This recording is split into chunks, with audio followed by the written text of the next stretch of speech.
Bershut Mora Verabotai, avec la permission d'Hachem. Alors, à la demande de la famille, on m'a demandé de faire un petit cours. Et l'Unishmat, les deux tzadékettes, qui sont Nifteret il y a maintenant un an, dans ce fameux accident de voiture. Shir El Esther Bat Keren, Sarah Bat Keren. Il y a quelque chose qui m'avait marqué. C'était pendant quelques temps après qu'il y a eu ce drame. Il y avait une vidéo qui circulait de la maman pendant une afrachat challah. Et quand j'ai vu avec quelle émouna, quelle foi, quelle acceptation d'Akadosh Baruch Hu cette maman elle avait, j'avais aucun doute, et j'ai encore aucun doute, que ces enfants, ces petites filles, elles sont à Gan Eden, côté d'Akadosh Baruch Hu. Et j'ai aucun doute aussi qu'elles prient pour tout le Ham Israël. Qu'Akadosh Baruch Hu nous envoie Mashiach rapidement, Bezrat Hashem. Alors, vous savez qu'on est dans la période du Homer. La période du Homer, c'est une période où on sait que 24 000 élèves de Rabbi Akiva, ils ont été tués. Ils ont été tués, il y a eu une épidémie et ils sont morts, les 24 000. Maintenant, moi, je ne veux pas parler un petit peu de ça, etc. Je vais vous raconter une histoire connue sur Rabbi Akiva avant qu'il devienne ce qu'il est devenu. Ça va, la Gemara, elle nous raconte, elle nous dit qu'il y avait un riche qui s'appelait Kalba Savoie. Kalba Savoie, c'était quelqu'un il faisait partie des 3 personnes les plus riches d'Israël. Immensément riche. Et un jour, ce Kalba Savoie, il a besoin d'un jardinier. Un jardinier. Bon, il commence à faire des recherches. Il recherche à droite, à gauche un jardinier. On lui dit, écoute, il y a un homme, il s'appelle Akiva, il a 40 ans. Pas très religieux, pas... Mais bon, c'est un bon jardinier. Qui va prendre Akiva comme jardinier. Akiva, il va démarrer comme jardinier. Et après, il va monter au fur et à mesure. Il va devenir berger. Il va monter dans les échelons comme ça de la famille. Et il y a la fille de ce Kalba Savoie, qui s'appelle Rachel. Donc elle est jeune. Elle est belle. Elle est riche. Elle peut tout avoir sur terre. Et elle a vu les midotes de ce Akiva. Elle a vu comment Akiva il s'occupait bien des bêtes, comment Akiva il était patient. Et elle, dans sa tête, elle c'est une personne qui a des qualités pareilles, même s'il n'est pas érudit. C'est sûr qu'il sera un tzaddik. Et elle commence à aller discuter avec Akiva et tout. Et un jour, elle va voir Akiva. Elle lui dit, est-ce que tu veux te marier avec moi? Alors Akiva, il entend ça, il dit, pour lui, 40 ans, pas marié, pas de situation, pas de machin, c'est le jackpot. Donc Akiva, il dit, ouais, j'accepte. Elle lui dit, mais il y a une seule condition. La condition, c'est que si tu te maries avec moi, le lendemain du mariage, tu vas à la yeshiva. Alors lui, il réfléchit le pour, le contre, il dit, bon, maximum, je l'endors. Maximum, je l'embrouillerai après le mariage, je me marie et je l'embrouille. Elle va voir son père. Elle lui dit à son père, voilà papa, tu sais que je suis arrivé en âge de mariage et j'ai trouvé mon amour. J'ai trouvé. Coup de foudre. Alors le père lui dit, ah bon, Mazal Tov, ma fille et tout, et qui sait, je le connais. Et la fille lui dit, ouais papa, tu le connais très bien. Ah bon? C'est un avocat? Non papa, c'est pas un avocat. C'est un médecin? Non papa, c'est pas un médecin. C'est un dentiste? Non papa, c'est pas un dentiste. Bon, c'est un commerçant. Il est riche, fils de riche. Non papa, il est ni riche ni fils de riche. Alors le père il dit, attends, c'est un religieux alors, c'est un rabbin. C'est quelqu'un qui étudie à la yeshiva, il veut devenir avrech, mais l'élite de sa yeshiva. Non papa, alors c'est qui? Elle lui dit, tu vois qui travaille pour nous? Eh ben c'est lui. Maintenant, sans parler maintenant qu'à Savoie il aurait été riche ou pas riche, mais tu prends n'importe quel père censé au monde, il a sa fille unique, il va pas la donner à marier à un gars de 40 ans, faut pas planer non plus. Le père il commence à s'énerver, il lui dit écoute ma fille, je te préviens, si tu te maries avec ce Akiva, je te déshérite. Je te déshérite. Je veux plus entendre parler de toi. Et elle était un peu dure, un peu marocaine sur les bords. Elle a eu une idée fixe. Elle s'est mariée avec Akiva. Le lendemain du mariage, Akiva, il est allongé comme ça dans le lit avec sa femme. Et sa femme lui dit, allez, tu m'as fait une promesse. Maintenant, tfaddal, yalla, faut aller. Tu vas à la yeshiva. Et là, Akiva, il commence à dire, bah, chérie, sois réaliste. J'ai 40 ans. Je sais pas lire. Je sais pas écrire. Les gens, ils vont se moquer de moi. Je vais devenir la risée du monde. Elle lui dit, écoute, il n'y a rien à faire. Une promesse, c'est une promesse. Je me suis marié à la seule condition que tu ailles étudier à la yeshiva. Tu dois aller étudier à la yeshiva. Bon, il va. Vous savez, l'histoire, elle est très longue, mais je vous base un peu les détails. Il va. Il commence à étudier Aleph, Bet, Gimel. Ça veut dire, mais il savait littéralement rien, mais rien de rien, de rien, de rien. À 40 ans. Aleph, Bet, Gimel, Dalet, He, Vav. Bon, la Torah, ça rentre pas dans sa tête. Il n'arrive pas. Il n'arrive pas, il n'arrive pas, il n'arrive pas, il n'arrive pas. Et au bout de 2, 3 semaines comme ça, où il est assis dans le GAN avec des gosses, il craque, il dit ça y est, je rentre chez moi, c'est pas pour moi, j'ai essayé, j'ai voulu faire plaisir à ma femme, faut pas se voiler la face, je peux pas. Sur le chemin du retour, fameuse histoire qu'on connaît, il va passer à côté d'une source d'eau. Et il est avec du monde comme ça, c'était des caravanes. Et il voit qu'à côté de la source d'eau, il y a une petite fuite, il y a de l'eau qui goutte, une goutte, et une goutte, et une goutte, sur la pierre. Et Akiva, il voit que la pierre, à force d'une goutte, plus une goutte, plus une goutte, ça a fait un trou dans la pierre. Et là, illumination pour Rabbi Akiva, pour Akiva. Et il dit stop. Si de l'eau qui a aucune force en tant que soi, que c'est que de l'eau, qu'il n'y a pas de masse, il n'y a pas de poids, il n'y a pas de kilo, mais au fur et à mesure ça a réussi à faire un trou dans la pierre, alors à plus forte raison que la Torah, une lettre, plus une lettre, plus une lettre, elle peut faire un trou dans le cœur de Akiva. Il n'est pas rentré chez lui, il est retourné à la yeshiva. Et il a étudié à partir de ce moment-là. Et il est sorti Rabbi Akiva avec les 24 000 élèves. Donc tout ça, je vous parle de Akiva, qui est devenu après Rabbi Akiva. Maintenant, il y a un Rav qui s'appelle Rav Shalom Shvadron, et il pose une question simple, et c'est un petit peu ça qu'on va essayer de comprendre. Rav Shalom Shvadron, il pose une question, il dit, je comprends pas. Venons, on fait un test. Venons, on prend un seau d'eau. Même pas un seau. On va prendre un camion rempli d'eau. On va prendre des tonnes et des tonnes d'eau. Jette-le d'un coup sur le sol, sur le béton, sur la rue. Ça va faire un trou ou pas? Jamais de la vie. Alors, Rav Shalom Shvadron, il pose une question simple, il dit, j'essaie de comprendre. Au moment où il y a eu ce goutte à goutte qui tombe, c'est la première goutte qui a fait un trou, donc il y a des centaines d'années, ou c'est la goutte de maintenant qui fait un trou? Alors, vous allez me dire c'est une question bête, mais non, réfléchis, parce que si la première goutte, elle fait rien, donc la deuxième goutte, ça devient la première goutte, donc elle fait rien aussi. Donc la troisième qui va tomber, elle va rien faire aussi. Alors il me dit, scientifiquement, comment ça a pu faire un trou?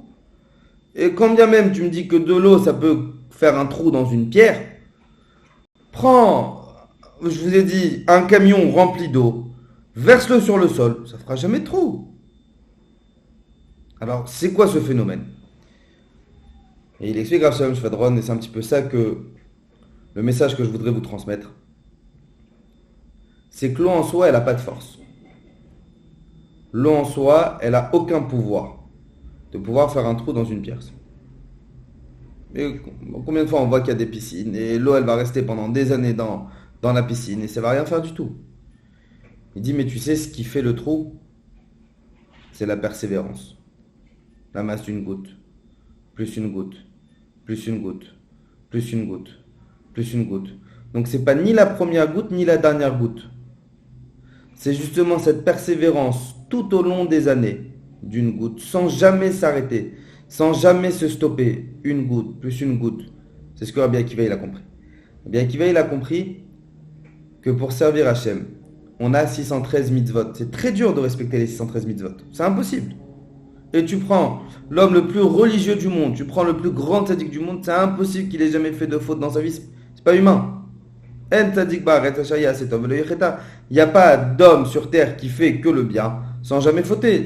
Donc c'est impossible de respecter les 613 mitzvot. Il dit, mais tu veux savoir c'est quoi le secret pour grandir? C'est une petite mitzvah, plus une petite mitzvah, plus une petite mitzvah. Et c'est justement la somme de toutes ces persévérances de petites mitzvot qui peuvent réussir à faire entrer Akadosh Baruch Hu dans notre cœur. C'est ce que Rabbi Akiva il a compris. Rabbi Akiva il a compris que une mitzvah, plus une mitzvah, plus une mitzvah. On t'a pas demandé de faire une grosse mitzvah d'un coup et de changer de tout au tout et de t'habiller de tzniut si tu t'habillais jamais de tzniut et de respecter Shabbat si tu respectais jamais. Jamais dit non. Moi je veux de la persévérance. Je veux une mitzvah. Une petite. Mais 2 secondes après, t'en fais une autre petite. Encore une autre petite. Encore une autre petite. Et c'est ça ce que Rabbi Akiva il a compris. Mais j'ai lu cette semaine une histoire. Je l'ai trouvée magnifique. Hein. Quand le Rabbi il était vivant, il y a un jour, c'était Simchat Torah. Et il y a un jour, il y a une sénatrice. Vous savez, comme ils font les politiques, on en a connu ça en France, même ici, ils viennent dans les synagogues vers les élections pour montrer, voilà, on est là, on vous soutient, on vous supporte, votez pour nous, etc. Donc une sénatrice, elle vient comme ça au 770 pour assister à Simchat Torah et pour se faire montrer surtout. Une Goya. Et donc on l'a fait monter à la Ezrat Nashim. Et donc elle comprend pas ce qui se passe. Elle voit qu'on ouvre une armoire, qu'on sort des rouleaux. Elle ne sait pas si c'est des rouleaux ou pas parce qu'elle voit qu'il y a une couverture dessus. Elle ne connaît pas. Donc elle demande à une dame à côté, tu peux m'expliquer qu'est-ce que vous faites? Alors là, il y a une juive à côté, elle lui dit, vous savez, aujourd'hui c'est la fête de la Torah, on a terminé notre Torah. C'est notre livre de loi et on le prend et on danse avec pour remercier notre créateur de nous avoir donné ce livre de loi. Et elle est émerveillée. Elle se dit, tu te rends compte, c'est comme si tu vas prendre un Américain lambda, n'importe quel jour dans l'année, et il va prendre le code civil américain et il va se mettre à danser avec. Et elle est vraiment émerveillée par ça, parce qu'elle voit qu'on danse avec la joie, avec ferveur, avec réalité, etc. Bon, l'histoire elle se finit. Après, elle doit avoir rendez-vous avec le rabbi, donc elle rentre dans le bureau du rabbi et elle lui fait part de son émerveillement. Elle lui dit, vous me choquez que vous dansez avec votre livre de loi, j'ai jamais vu ça.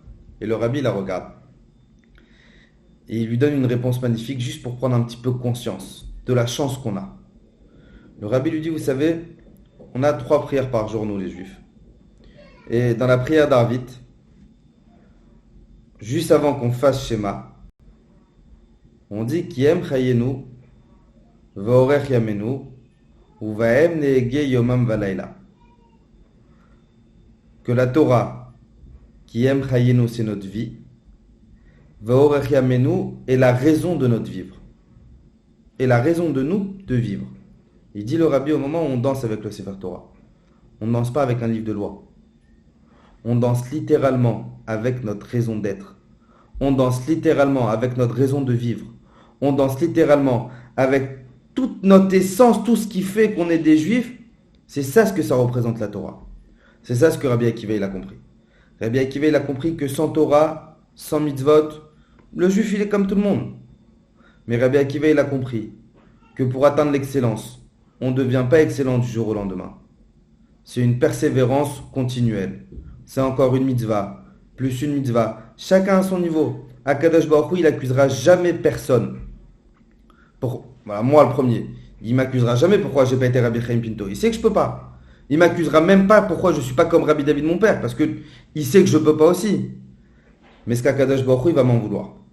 Il va me dire pourquoi est-ce que tu n'as pas mis le maximum de tes efforts, le maximum de toi, Yoel Pinto, pourquoi est-ce que tu n'as pas mis le maximum de toi-même? Comment on atteint le maximum de soi-même? C'est justement une mitzvah, plus une mitzvah, plus une mitzvah, plus une mitzvah. Peu importe la grandeur de la mitzvah, même si elle nous paraît la mitzvah la plus infime du monde. Aux yeux d'Hachem, c'est pour ça que si vous remarquez dans la Torah, il n'y a jamais écrit la récompense des mitzvot. Il n'y a pas de grande mitzvah et il n'y a pas de petite mitzvah. Il y a une mitzvah. Elles sont toutes égaux. Toutes les mitzvot aux yeux d'Hachem, elles ont la même récompense, elles ont le même, la même chose, etc. Seule chose qui va dépendre, c'est mon effort que je vais mettre dans cette mitzvah. Alors Akadosh Baruch Hu te dit stop. Tu veux atteindre l'excellence? Ne regarde pas grand. Ne regarde pas gros. Ne te dis pas maintenant, ça y est, je fais tchouba, je change tout, je modifie tout et je deviens le meilleur du monde. Hachem il te dit non, pas du tout. Tu veux atteindre l'excellence? Ça démarre par une petite mitzvah. Que la neshama de cette cagnotte, Bezrat Hachem, elle soit à Gan Eden et qu'elle prie pour nous si Dieu veut, qu'elle prie pour leur maman et pour leur papa, pour leur famille. Et qu'Akadosh Baruch Hu, je termine avec un seul truc. Ça, j'ai trouvé ça il y a quelques années, je l'ai entendu d'un Rav qui s'appelait Rav Michael Lasri. Il dit que on remarque qu'il y a 40, 50, 100 ans, chez Mishmor, au moment où il y avait un décès, les gens de la famille, ils étaient inconsolables. Vous savez, il y avait ce qu'on appelait les pleureuses, les gens ils se griffaient, les gens ils pleuraient. Pas que le mois où ça pouvait leur prendre même des fois un deuil de 10 ans. Et il dit, mais on voit que dans notre génération, au moment où il y a un décès, alors les gens ils vont être choqués, ils vont être émus. Je ne parle pas de la famille, je parle même des gens autour. Ils vont être émus une semaine, 2 semaines, mais après ça passe. Alors il dit, pourquoi on a perdu cette compassion, ce ressenti, ce sentiment? Pourquoi on a perdu ça? Et il donne une réponse magnifique et c'est vraiment, Bémet, je pense que c'est vrai. Il dit, il y a 100 ans, quand quelqu'un il mourait, quand quelqu'un il partait, ils savaient que Mashiach, il n'est pas prêt d'arriver. Donc ils savent qu'on a encore 100 ans avant de le voir. Donc au moment où il y avait un départ, c'était pas un au revoir, c'était un adieu. Dans 100 ans, on va te revoir. Il dit, mais dans notre génération, étant donné qu'on est à quelques heures de Mashiach, même si Dieu va à quelques secondes, donc on sait que même quand il y a un décès, même quand il y a un départ, c'est pas un long adieu. Ça va durer quelques secondes, Bezrat Hashem. Et après, on va tous le revoir. Donc c'est pas qu'on a perdu notre sentiment et notre ressenti humain, mais c'est qu'on ressent au fond de nous que ça va pas être pour longtemps. Qu'elle est partie, qu'il est parti, mais qui va vite revenir. Alors Bezrat Hashem, qu'Akadosh Baruch Hu il fasse, qu'il nous revienne vite avec Mashiach Bezrat Hashem. Et je vous souhaite Bezrat Hashem une bonne semaine et Shavuot Tov.